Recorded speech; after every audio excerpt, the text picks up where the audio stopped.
je vois que vous avez une tonne de pierres ici. Ah, une tonne, peut-être pas, mais C'est pour oui, moi. pas mal. C'est pour vous. Donc je vous laisse, reine, libre devant ces pierres et vous allez aller vers celles qui vous attirent en fait. Ah, les pierres. On aime en recevoir en cadeau et les porter en bijoux. Mais saviez-vous qu'elles détiennent un pouvoir insoupçonné ? Donc les cristaux, en fait, on les utilise pour être bien avec soi-même. Ils ont tous des vibrations différentes, des couleurs différentes et ils sont tous reliés au chakra. Lorsqu'on manque de clairvoyance, lorsqu'on est un peu indécis, on ne sait pas trop quel choix faire dans la vie, eh bien cette pierre-là, en l'utilisant, va nous permettre d'entrevoir des pistes, de sentir ce qui est bon pour soi, sans que ça passe par la tête. Mais alors, comment ça marche ? Notre corps n'est pas seulement constitué d'os, de tendons, de ligaments, de peau, etc. et de 70% d'eau. Il contient aussi des minéraux et des oligo-éléments, dont le dioxyde de silicium, qui est donc le quartz, le cristal de roche. La transpiration cutanée qui est provoquée par la prise du minéral en main va libérer les oligo-éléments qu'il contient. De cette manière-là, très naturelle, en fait, les oligo-éléments sont transmis au corps. Travailler avec les pierres semblerait être l'école du lâcher-prise. Il s'agirait de parvenir à couper son mental pour entrer dans le monde de l'intangible. Mais comment s'y prendre ? Alors travailler avec une pierre, c'est très simple, ça ne demande aucun prérequis particulier.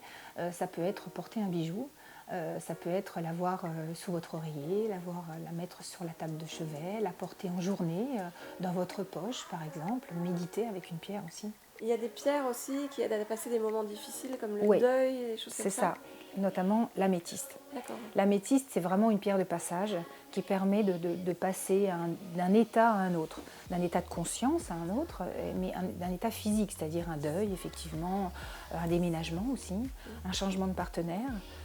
Tout ce qui vient nous perturber dans la vie. Depuis la nuit des temps, toutes les civilisations du monde, des Aztèques aux Égyptiens en passant par les Chinois, ont utilisé les propriétés thérapeutiques des minéraux.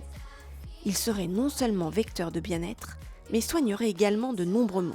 Les pierres ont de multiples fonctions, comme contre la fatigue par exemple, pour gagner en vitalité, pour calmer un mental un petit peu trop performant, pour gagner en confiance en soi, calmer des peurs, calmer des appréhensions, gagner en féminité, se donner de l'amour et de la tendresse, je dirais aussi.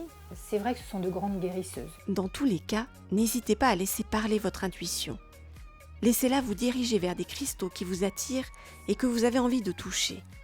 Il s'agit d'une demande de votre corps qui manifeste un besoin vibratoire.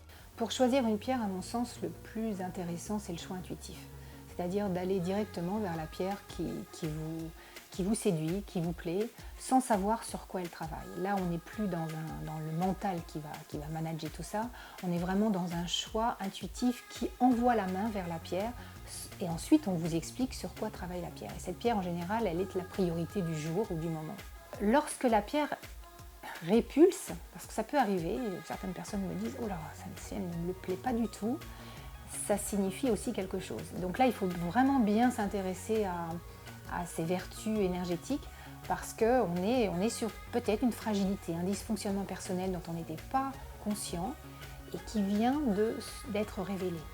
Plus la pierre sera en contact avec votre corps, plus elle agira. D'accord. Et de façon quotidienne, ce serait formidable. Donc en fait, ce sont des amis IES que l'on garde avec soi parce que on est bien avec elles en fait. Voilà, vous avez toutes les clés pour vous remettre en harmonie avec vous-même. Alors mettez de nouvelles pierres à votre édifice.